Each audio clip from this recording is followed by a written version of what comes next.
Hermanos, buenos días. Los saludo en el nombre del Señor. Quiero pedirles que por favor me acompañen con la copia de sus Biblias al libro de Nehemías. Ya hicimos una lectura previa nosotros en el libro de Nehemías, en el capítulo 2. Vamos a leer desde el versículo 1 hasta el versículo 10. Nehemías capítulo 2, versículos del 1 al 10.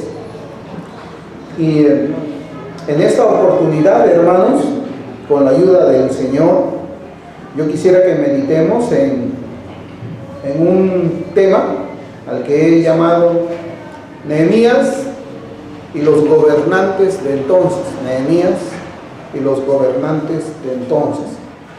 La palabra del Señor dice: sucedió en el mes de Nisán, en el año 20 del rey Artajerjes, que estando ya el vino delante de él, tomé el vino y lo serví al rey. Y como yo no había estado antes triste en su presencia, me dijo el rey: ¿por qué estás triste? ¿Por qué está triste tu rostro? Pues no estás enfermo.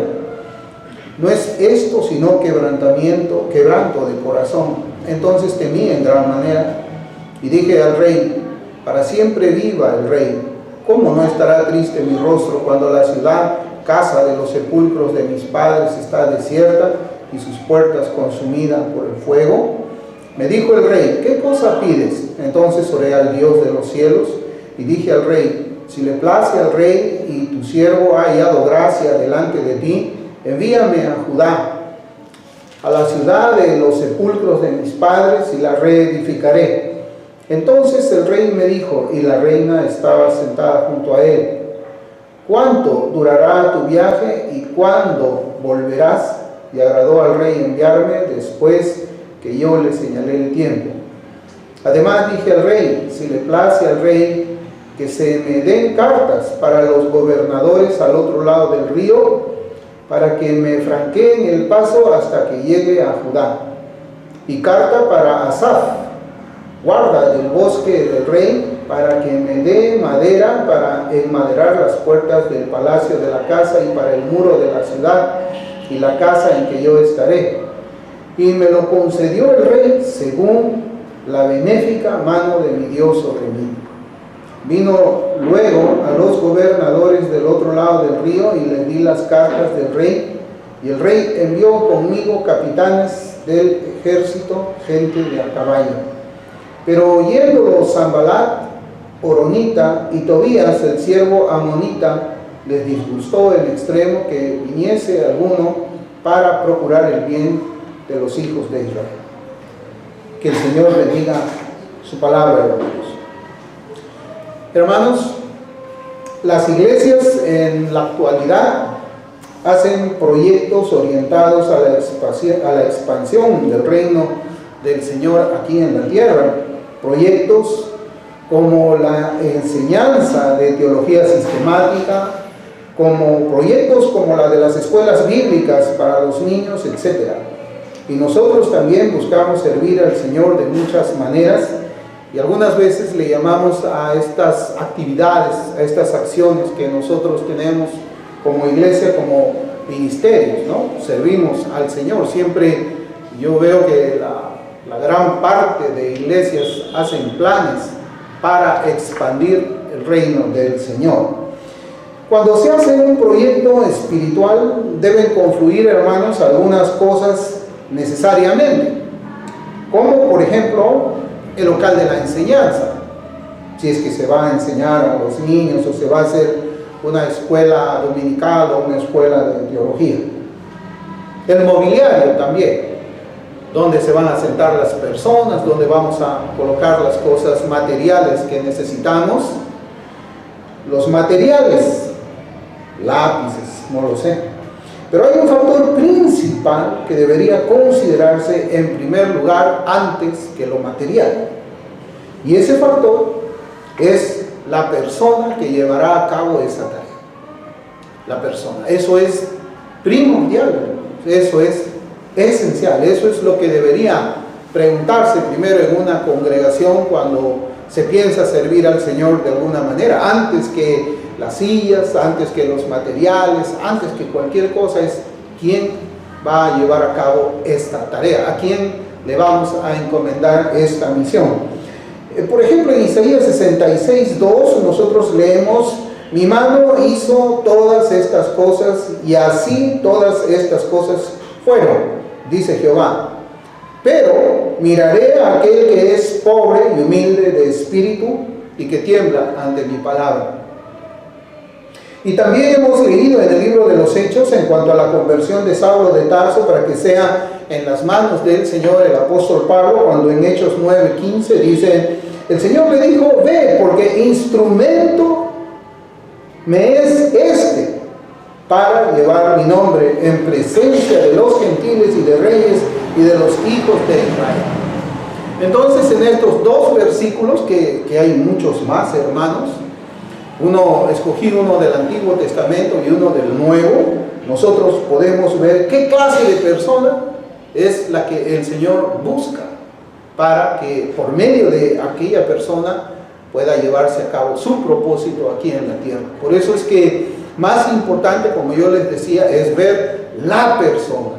Si es que esa persona reúne los requisitos espirituales para que pueda llevar a cabo esa tarea, porque servir a Dios, hermanos, es algo bastante importante. Pero además de eso, hay algo en común que podemos hallar cuando leemos los pasajes donde el Señor escoge a sus instrumentos que llevarán a cabo los propósitos divinos aquí en la tierra. Y creo que ese algo común es resistencia.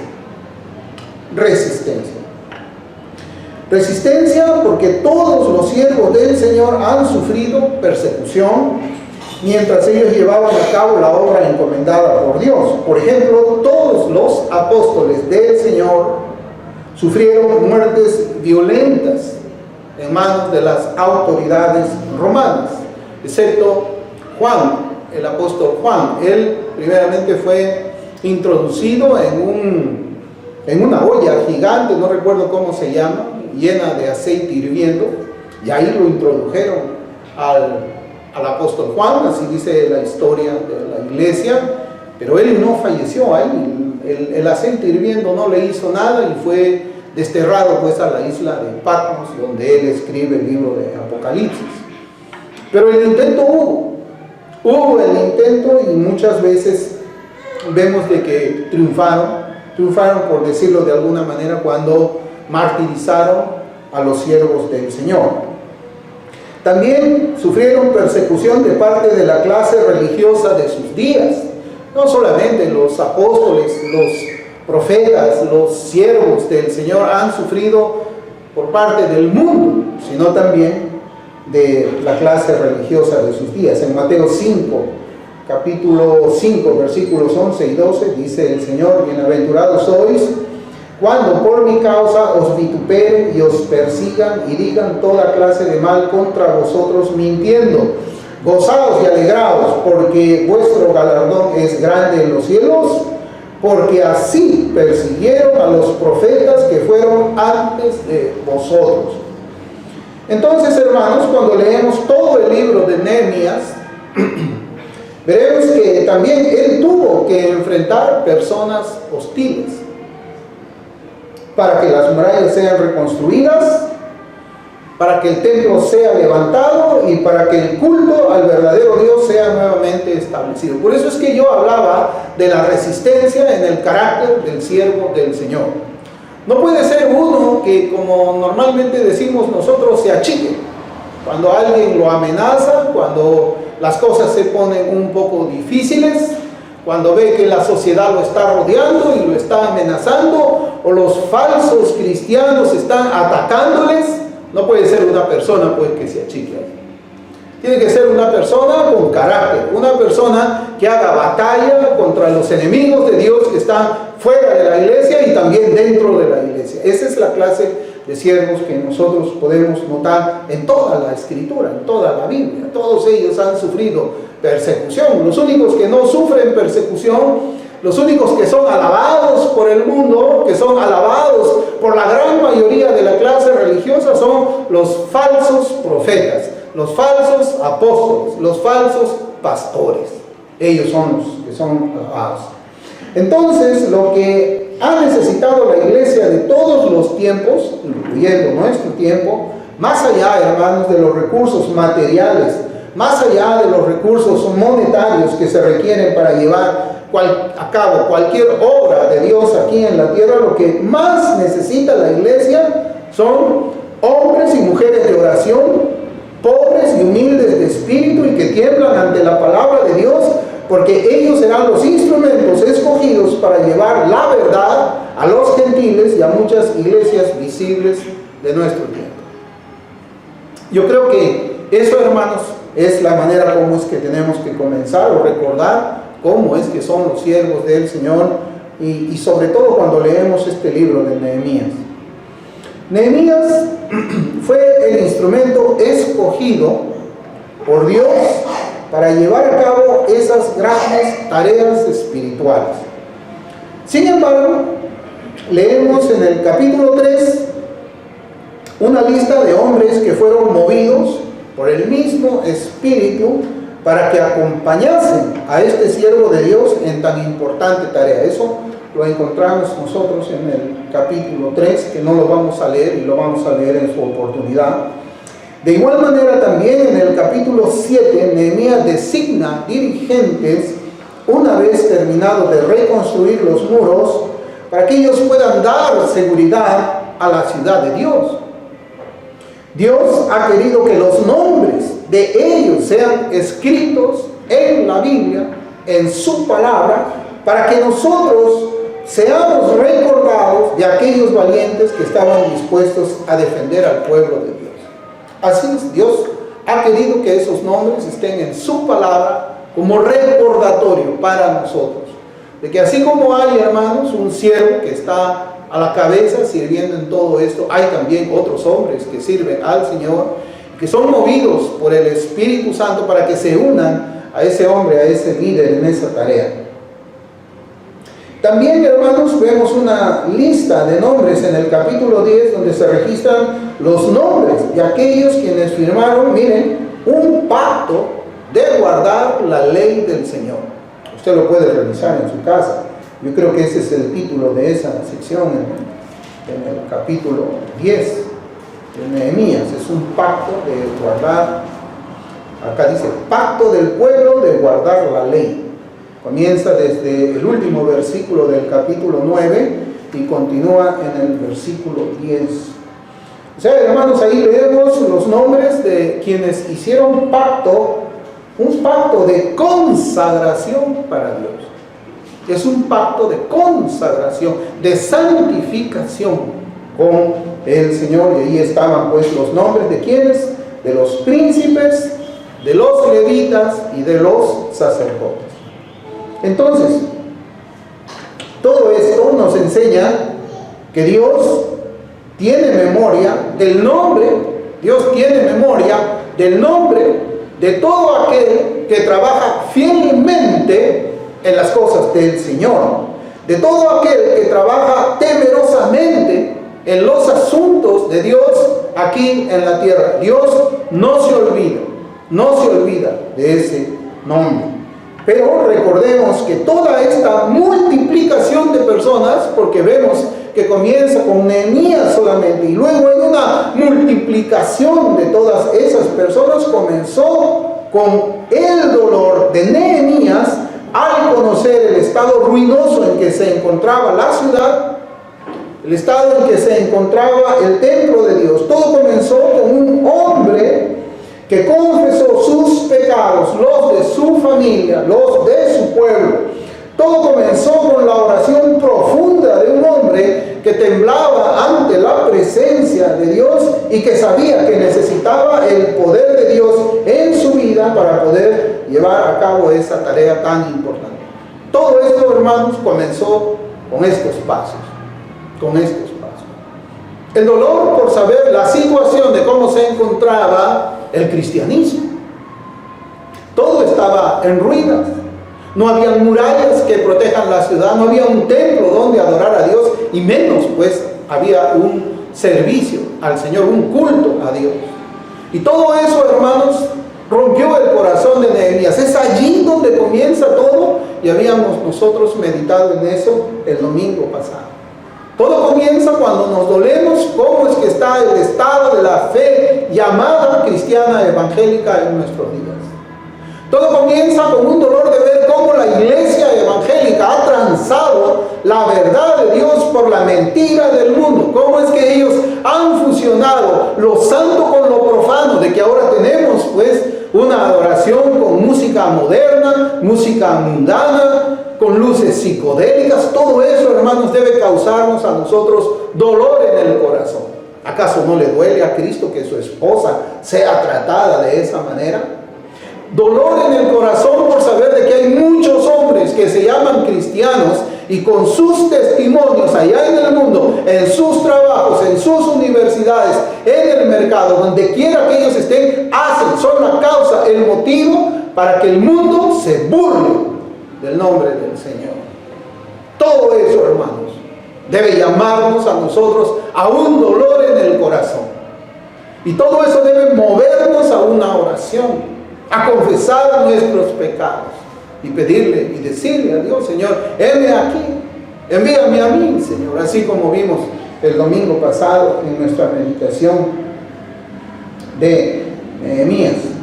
Lo que vemos, hermanos, en el capítulo 2 de este libro, que hemos leído solamente hasta el versículo 10, hemos leído hasta el versículo 10, pero tiene 20 versículos, hay 10 versículos más. Lo que leemos en este capítulo 2 es a un hombre con profundas convicciones de tres cosas: de Cristo, de la palabra de Dios y del Evangelio.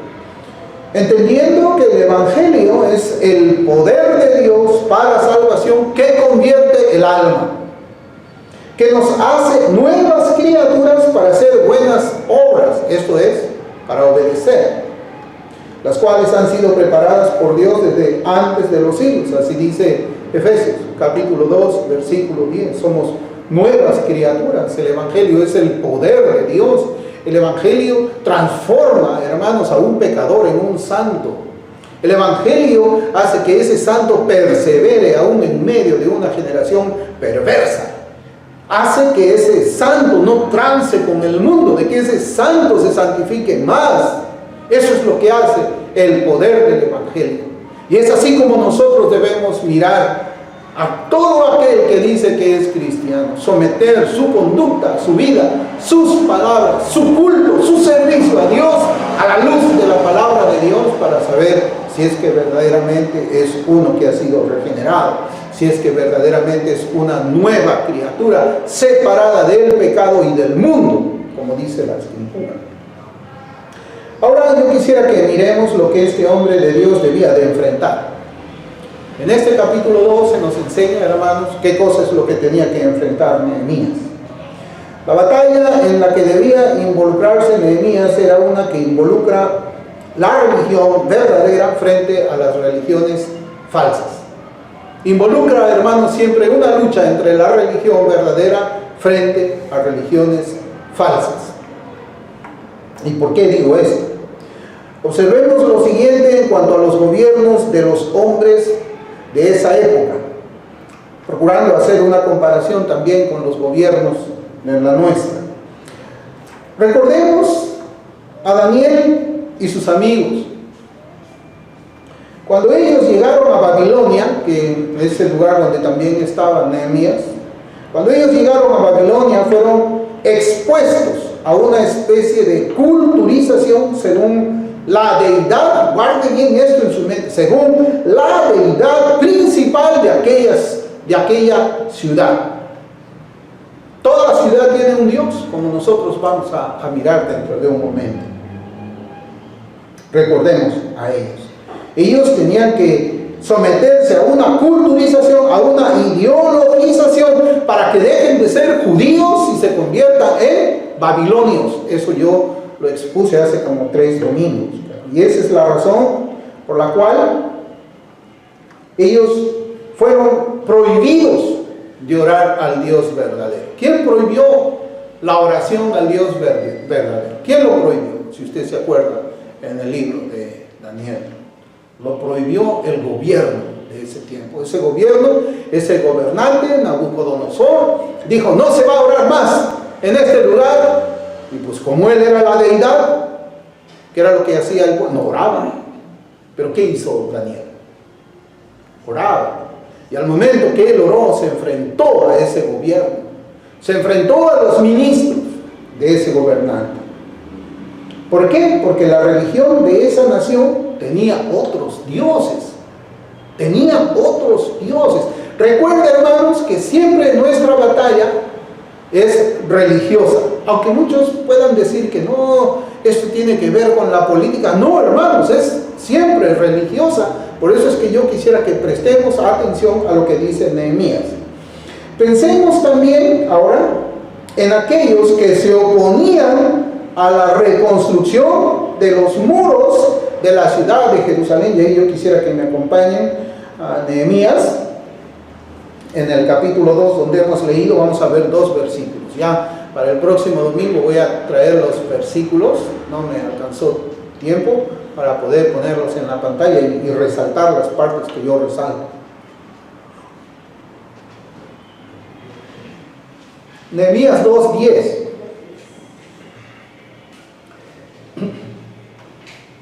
Nehemías 2:10 dice, pero oyéndolo Sanballat, Horonita y Tobías, el siervo amonita, les disgustó en extremo que viniese alguno, ¿para qué? Para procurar el bien de los hijos de Israel. Se molestó. Él no quería el bien de los hijos de Israel. Y el versículo 19, otra vez se menciona ahí a Sanballat, pero ahora vamos a ver que hay otras personas con él. Pero cuando lo oyeron Sanballat, Horonita, Tobías, el siervo amonita, y Gesem, el árabe, hicieron escarnio de vosotros y nos despreciaron diciendo, ¿qué es esto que hacéis vosotros? ¿Os rebeláis contra el rey? Y en los versículos, yo quisiera que tomen nota, 1 y 2 del capítulo 4, vamos a leer 1 y 2 del capítulo 4. Dice, cuando oyó Sanballat que nosotros edificábamos el muro, se enojó y se enfureció en gran manera e hizo escarnio de los judíos. Versículo 2, y habló delante de los hermanos y del ejército ¿de quién? De Samaria, y dijo, ¿qué hacen estos débiles judíos? ¿Se les permitirá volver a ofrecer sacrificios? ¿A ofrecer sacrificios? ¿Acabarán en un día o resucitarán de los montones del polvo las piedras que fueron quemadas? Entonces, en el segundo versículo nosotros tenemos la aparición de un grupo que se llaman los samaritanos. Y todos ellos reunidos, ¿qué era lo que querían? Que no se hagan sacrificios a Dios. Usted tiene que ver de que esta era una batalla religiosa. Era una batalla religiosa. ¿Quién interviene en esta batalla religiosa? Los gobernantes. Son los gobernantes quienes están moviendo sus ejércitos en esta batalla religiosa. Entonces, en el versículo 2 del capítulo 4 vemos que se le suma a Sanballat, ¿quiénes? Los samaritanos. Los samaritanos. Y ellos hacen una pregunta que descubre la verdadera intención de su oposición a Nehemías. ¿Se les permitirá volver a ofrecer sacrificios? Ellos no querían que el Señor Dios, el verdadero Dios, sea adorado. Ellos no querían eso. Ellos querían todo en ruinas, pero no querían un culto verdadero hacia el Dios. Por eso es que yo les digo, hermanos, esto es una batalla religiosa donde los políticos también tienen cierto protagonismo. Nehemías estaba enfrentando una oposición religiosa, así grave, como también lo hicieron Daniel, Ananías, Misael y Azarías. Esto es algo que debemos comprender perfectamente en nuestros corazones a partir de los relatos de las Escrituras, del Antiguo Testamento y del Nuevo Testamento. Hermanos, el mundo odia el cristianismo. Los falsos cristianos odian el cristianismo verdadero. Mire cómo es que yo le digo, hermano. El mundo odia el cristianismo y los falsos cristianos odian el cristianismo verdadero. Y usted va a saber por qué yo digo esto. El mundo no quiere que los valores cristianos sean tenidos en consideración para dictar leyes en un país. Los falsos cristianos odian la ley de Dios como una regla para sus vidas. Y de esto, hermanos, yo creo que no es necesario hacer mucho comentario. Ya sabemos cuántos debates tenemos acerca de si los 10 mandamientos deben ser obedecidos por los cristianos o no. Hay batalla en eso también. Algunos le llaman la doctrina falsa de salvación por señorío. Hay personas que dicen, cuando nosotros estamos obedeciendo la ley moral de Dios, salvación por señorío. Ya no es salvación por gracia, es salvación por obediencia.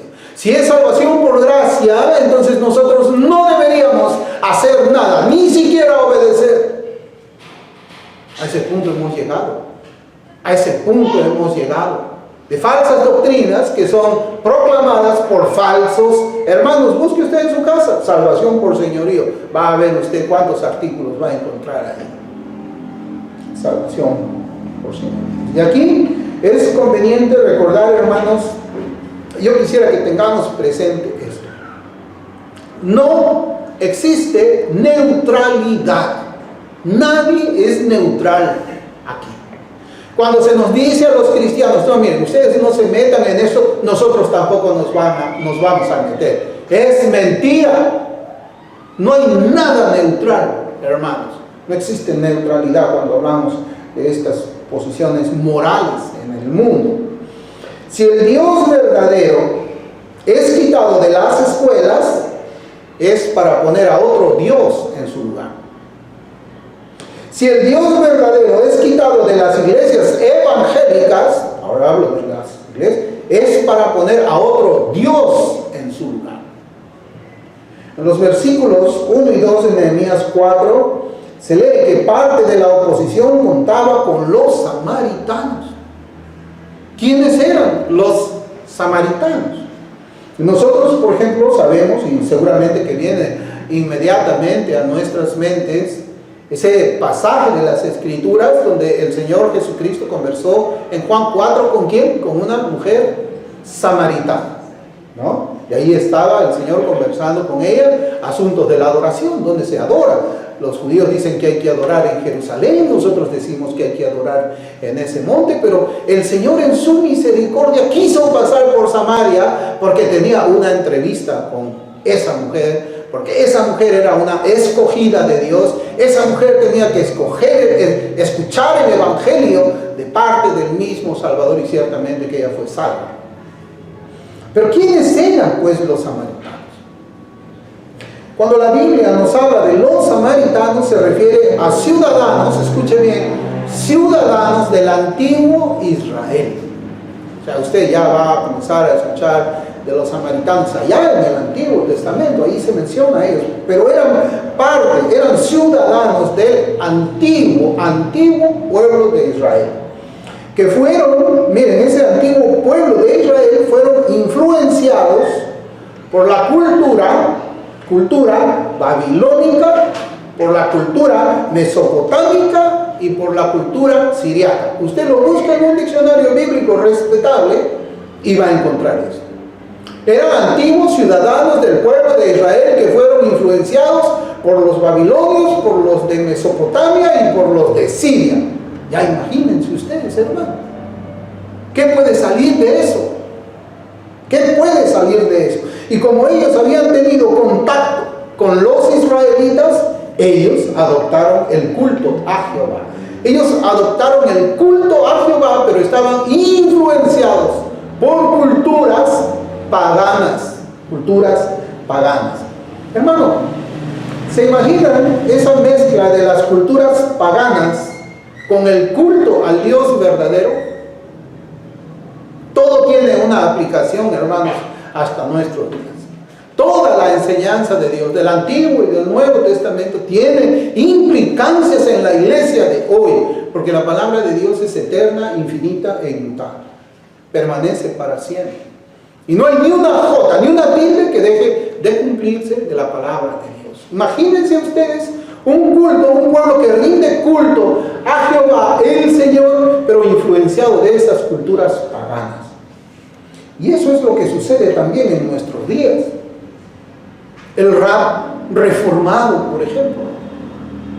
El rap es un instrumento musical usado por los marxistas para presentar protesta contra Dios, protesta contra los gobiernos, protesta contra la religión, pero hoy día se ha tomado eso en el ámbito reformado. ¿Para qué? Para adorar a Dios, al Dios verdadero. ¿No nos hace acordar esto a los samaritanos? Y claro, cuando uno reclama, cuando uno defiende el principio regulativo de la adoración y se enfrenta a esa mezcla de paganismo con la fe verdadera, ¿qué es lo que nos dicen? Esa es una doctrina de tercer nivel. Debemos seguir unidos. No hay que pelear, no hay que discutir. Seamos unidos. Hermanos, esto sucede en nuestros días y también se aprecia pues que muchos líderes reformados han mezclado la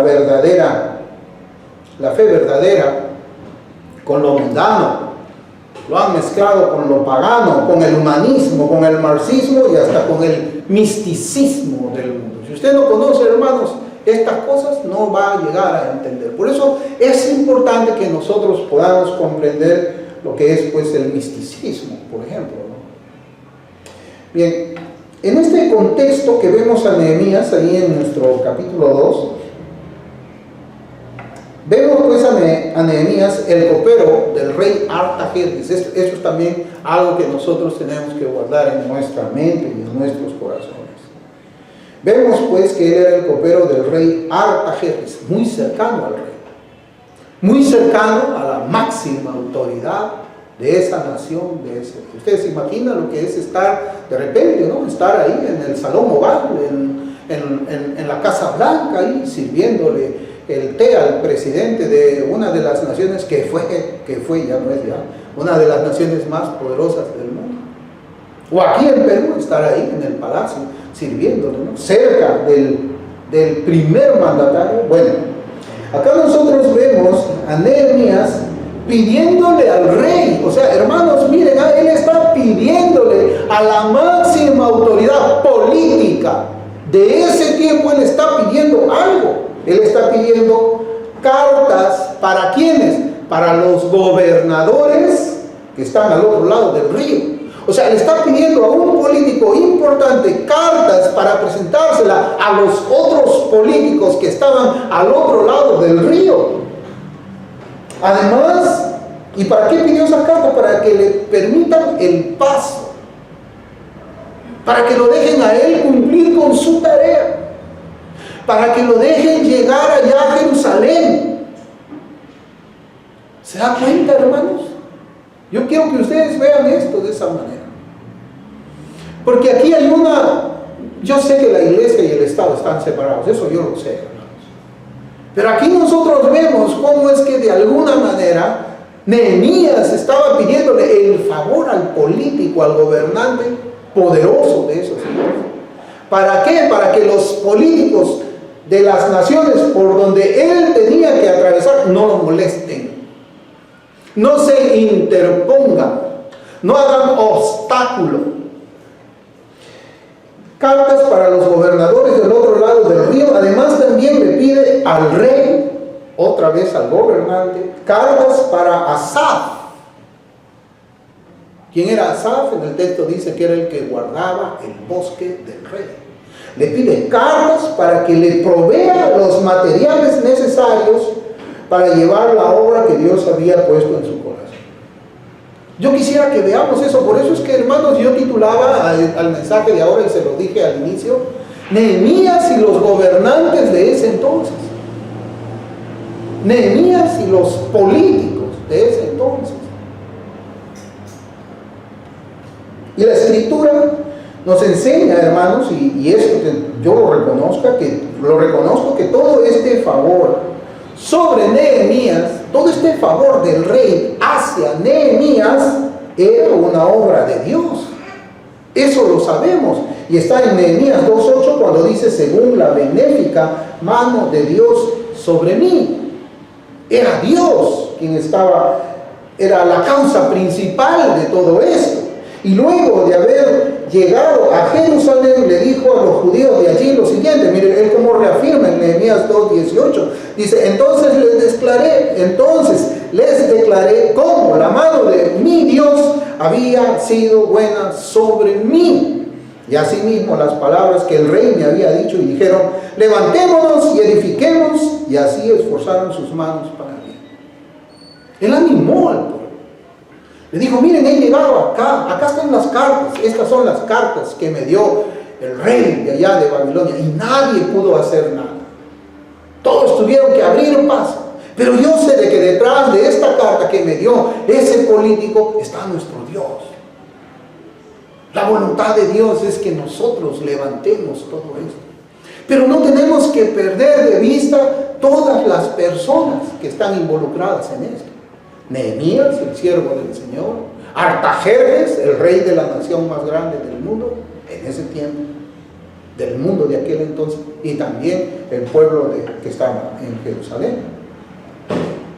Pero notemos lo que la Escritura también nos dice. Dice que Nehemías fue favorecido delante del rey. Y aquí encontramos que este varón de Dios, por la providencia de Dios, él trabajaba cerca del político más importante de aquella tierra. Y que el favor dado por Dios fue para que no encontrase oposición de otros gobernantes, de otros políticos que estaban alrededor de Israel. Hermanos, pongamos en nuestra mente todo esto, ¿no? La ventaja que nosotros tenemos, hermanos, es que nos encontramos en el año 2023. Año 2020. Nosotros veemos a Nehemías desde el futuro y Nehemías no vio lo que nosotros vemos ahora, aunque sí sabía que él estaba siendo favorecido, ¿no? Tenemos que ver, hermanos, de que Nehemías había sido colocado en esa posición porque algún día él iba a ser usado por el Señor para reconstruir Jerusalén. Así como Esther. Esther llegó también a ser la reina. ¿Para qué razón? Fue puesta ahí para defender al pueblo de Dios y no sea aniquilada por Amán, el amonita. ¿Se da cuenta? ¿Cómo es que Dios de alguna manera utiliza, hermanos, el poder político de esos políticos para defender su pueblo? Para defender su pueblo, hermanos. Nehemías, también tenemos que reconocer, él tuvo un testimonio cristiano lo suficientemente poderoso como para influenciar el corazón de Artajerjes. Esto, más la obra de Dios en aquel rey, hizo posible que se dieran todas las facilidades a Nehemías para que él pueda llevar a cabo la obra de Dios. Y en este relato de la Biblia podemos observar la relación que existe entre el Estado y la iglesia. ¿Qué hubiera pasado si Artajerjes hubiera dicho, no quiero? ¿Qué hubiera pasado si ese presidente, ese gobernante hubiese dicho, no te doy cartas, tú te me quedas aquí sirviéndome la copa? La historia hubiera sido distinta. Sabemos que Dios está detrás, pero pongámonos también, hermanos, como que somos trasladados a ese tiempo, como ese libro que se llama el libro de la vida, creo, donde esos niños son trasladados a los tiempos bíblicos. ¿Perdón? Esa. Seamos trasladados allí y veamos todo esto. Veamos al político, veamos al que servía al político. Claro, nosotros llegamos ahí sabiendo lo que iba a pasar, pero tenemos que verlos a ellos. Entonces hay una relación entre el Estado y la iglesia, en ese tiempo y ahora también, donde el gobierno no debe inmiscuirse en los asuntos de la iglesia, eso lo sabemos, pero al mismo tiempo la iglesia, yo creo, debe ser la conciencia de ese Estado. Hermanos, ¿quién fue el que le reprochó al gobernante Herodes, al rey Herodes, y le dijo: no te es lícito tener la mujer de tu hermano. ¿Quién fue quien se lo dijo? Juan el Bautista, el profeta, al rey le dijo: esto estás haciendo mal. Él era la conciencia de ese gobernante. Hermanos, acá también deberíamos decirle a este gobierno: no deberías decir, Dina Boluarte, que la vida comienza a los 6 meses de vida. Claro, no hay ningún religioso, son los conservadores quienes generalmente protestan estas cosas. Y nosotros decimos: no, nosotros nos encerramos aquí nada más. No. La iglesia debe ser la conciencia del gobierno. ¿Quién más, hermano? En nuestros días notamos a los gobernantes. Los gobernantes de hoy día están en oposición hacia Dios y la Biblia. Algunos de ellos, de los gobernantes, han dado evidencia clara de sus deseos de cerrar o callar a las iglesias evangélicas. Y estas actitudes nos recuerdan a aquellos gobernantes del tiempo de Nehemías que procuraban detener la obra de reconstruir la ciudad de Dios y restablecer la religión verdadera. Sin embargo, ellos tuvieron que sujetarse a otro gobernante de mayor poder, y así Nehemías pudo llevar a cabo lo que Dios había puesto en su corazón que hiciese en Jerusalén. Yo estaba viendo, hermanos, una noticia. Ustedes saben de que ahora estamos en el mes del orgullo, le llaman. Es el mes del pecado, es el mes de la depravación, es el mes del aborrecimiento. Pero por el mes del orgullo, hermanos, las empresas de transportes en otro país, no es el nuestro, por el mes del orgullo, al momento en que quizás usted, cuando ha abordado algún avión, dicen: a ver, primero pasan ¿quiénes? Los VIP, segundo los ancianos, tercero los niños. Hay un orden. Bueno, ahora las empresas de transportes en esos países dicen: primero tienen que entrar los ancianos, segundo tienen que entrar los niños, tercero tienen que entrar las personas con discapacidad, y cuarto tienen que entrar las personas LGBT, y de ahí entramos nosotros. Disposiciones gubernamentales para implantar la inmoralidad en las ciudades, en los países. Ese es el tiempo en el que nosotros vivimos. Ese es el tiempo, hermanos. Es terrible. Hay gobernantes que están en oposición, pues, no solamente a Dios y a su palabra, están en oposición a todo lo que es bueno, a todo lo que es decente, a todo lo que es virtuoso. Lo que nos enseña, hermanos, esta porción de las Escrituras, junto a otras más, yo lo he resumido en 3 puntos que lo leí de un pastor, es que toda sociedad es teocrática. Toda sociedad es teocrática. Claro, cuando nosotros escuchamos que alguien nos dice: no queremos una sociedad teocrática, estamos pensando en Dios. Dios, crática, el gobierno de Dios en una nación, ¿verdad? Es decir, cuando se habla de teocracia, se habla de que toda la sociedad tiene un Dios a quienes todos los ciudadanos deben obediencia absoluta. Si los principios de Dios, del Dios de la Biblia, no están en el gobierno, entonces los principios de Satanás estarán en el gobierno. Por eso yo les hablé, no existe neutralidad. Nosotros vivimos en una teocracia donde no quieren que el Dios de la Biblia gobierne, pero sí quieren que el Dios de este mundo, Satanás, el perverso, aquel que fue orgulloso, ese sí gobierne aquí. Entonces sí vivimos, hermanos, en una teocracia, pero el que gobierna no es Dios, el Dios verdadero, el Dios santo, el Dios puro. El que gobierna esta nación y muchas naciones es Satanás. Es Satanás. 2. El Dios de cada sociedad, según ese Dios, habrá una ortodoxia. Si entendemos lo que es ortodoxia. Es decir, se llamará como bueno todo aquello que es moralmente perverso, vil y despreciable. Por ejemplo, se promoverán leyes de justicia reproductiva, que no es otra cosa que aborto, y se considerará como un derecho de la mujer. Así lo disfrazan, justicia reproductiva. El derecho de la mujer, ¿qué cosa es? Leyes en favor del aborto. ¿Quién gobierna para que se den esas leyes en favor del aborto? Satanás. Estamos en una teocracia satánica. 3. Según el Dios de cada sociedad habrá leyes de blasfemia. Ustedes se acordarán que en la teocracia del antiguo Israel, a cualquier persona que blasfeme contra Dios era inmediatamente castigado, era puesto a muerte. Bueno, cada sociedad también tiene sus leyes de blasfemia.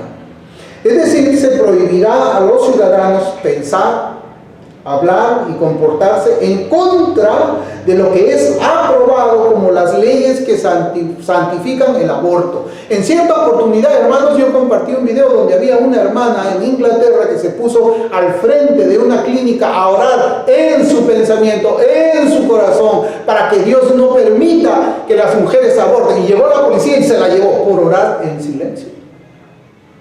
Eso es una blasfemia contra el Dios de esa nación. Por eso es que ellos tienen leyes de blasfemia. Acá si nos oponemos nosotros al LGBT, estamos blasfemando contra ese Dios satánico que está allí. Cuando nosotros hablamos en contra de esa unión civil gay, como ellos quieran llamarlo, estamos blasfemando contra este gobierno satánico. Blasfemando. Está prohibido oponerse a esas leyes. Por eso es que, hermanos, esta enseñanza de Nehemías 2 nos enseña que todo país tiene una teocracia, que existe un gobernante, que existen leyes, decretos y todas esas cosas. Ejemplos en las escrituras. Vamos a Daniel un momento. Para que veamos cómo funciona una teocracia, que no necesariamente es el gobierno del Dios de la Biblia. En Daniel capítulo 3, ya lo había mencionado, versículos 10 y 11, voy a leer. Tú, oh rey, dice, has dado una ley que todo hombre, mire cómo dice, has dado, el rey ha dado una ley que todo hombre, al oír el son de la bocina, de la flauta, del tamboril, del arpa, del salterio, de la zampoña y de todo instrumento de música, que dice, se postre y adore la estatua de oro. Era ley en esa nación. Una teocracia. Tenían que obedecer todos. Nadie podía oponerse porque eso era igual a una blasfemia. La ortodoxia es adorar a ese ley, a esa estatua, a ese ídolo. Y en el capítulo 6 de Daniel también, versículos 6 y 7, dice la escritura, entonces estos gobernadores y sátrapas se juntaron delante del rey y le dijeron así, Rey Darío, para siempre vive. Todos los gobernadores del reino, magistrados, sátrapas, príncipes y capitanes, han acordado por consejo que promulgues un edicto real y lo confirmes. Mire cómo dice, que cualquiera que en el espacio de 30 días demande petición de cualquier dios u hombre, fuera de ti. Fuera de ti, porque tú eres el Dios. La teocracia es que tú eres el Dios y nadie puede orar a ningún Dios más que a ti. Teocracia. Pero es la teocracia del hombre, la teocracia satánica. El Dios puesto como hombre. O rey sea echado en el foso de los leones. Y ya conocemos nosotros esos castigos. Los 3 amigos de Daniel en el horno de fuego y Daniel en el foso de los leones. Porque esa era una teocracia. Nosotros vivimos en una teocracia, pero no es Dios. El Dios con D mayúscula, el que gobierna, es el Dios con D minúscula, cualquiera sea. Ellos tienen su ortodoxia, que son sus leyes de blasfemia, que es la oposición a la ley de ellos. Hermanos, Nehemías es un ejemplo para nuestros días. Que el Señor pues nos ayude a ser como este siervo de Dios, pero por otro lado debemos orar a Dios para que más cristianos se interesen por ocupar cargos en el gobierno. Yo como pastor no puedo hacerlo. Yo he sido llamado a servir al Señor, pero un cristiano debería interesarse en esto, hermanos. Y sea pues descartada la idea de que los creyentes debemos mantenernos lejos de la política. Nosotros tenemos una confesión de fe de Londres de 1689, que puse el escudo ahí más temprano. En el capítulo 24, anótelo para que después usted lo revise en su casa, yo espero que todos lo hayamos leído. Capítulo 24 de las autoridades civiles, en el párrafo 2 dice: es lícito para los cristianos aceptar cargos dentro de la autoridad civil cuando sean llamados a ocuparlos. En el desempeño de dichos cargos, mire cómo dice, deben mantener especialmente la justicia y la paz según las buenas leyes de cada reino y estado. Necesitamos esos gobernadores. Esos gobernantes es preciso que estén, hermanos, en los lugares donde están ahora los siervos de Satanás, para que ellos en algún momento sirvan, así como sirvió Esther, para que nuestra iglesia, la iglesia en general, la iglesia del Señor, sea protegida. Yo no sé, yo sí creo que el mundo está bajo el juicio de Dios, especialmente Occidente. Yo sé que Perú está bajo el juicio de Dios. Para mí, hermanos, ha sido tremendo mirar cómo es que una plaza pública ha sido llenada de banderas de... Una plaza pública, habían como, sin mentirle, como 200 banderas, donde deberían estar las banderas de los estados. Estaban puras banderas del arco iris. Necesitamos, hermanos, gobernantes que se opongan a eso. Necesitamos gobernantes que amen a Dios y teman a ese Dios. Que sean la conciencia de esta nación y que se opongan a cualquier intento de cerrar la iglesia evangélica o el Estado querer inmiscuirse ahí. Para que se mantenga, hermanos, esa separación, pero también esa influencia del gobierno de Dios en una nación a través de esos gobernantes. Que el Señor pues nos ayude en esto, que nos ayude a ver cómo es que esos gobernantes, ese gobernante Artajerjes, sirvió para que sea restablecido el culto, para que sea levantado el templo, para que sean levantadas las murallas y sean protegidos los judíos, el pueblo de Dios. Fue usado también. Que el Señor nos ayude en todo esto para que podamos levantar las murallas de la fe cristiana, que nos ayude para restablecer la sana doctrina de ayer en nuestros días, y que no tengamos ningún obstáculo de ningún gobierno para hacer esto y para adorar al Señor libremente según lo que Él nos ha ordenado en su palabra. Amén, hermanos. Vamos a orar.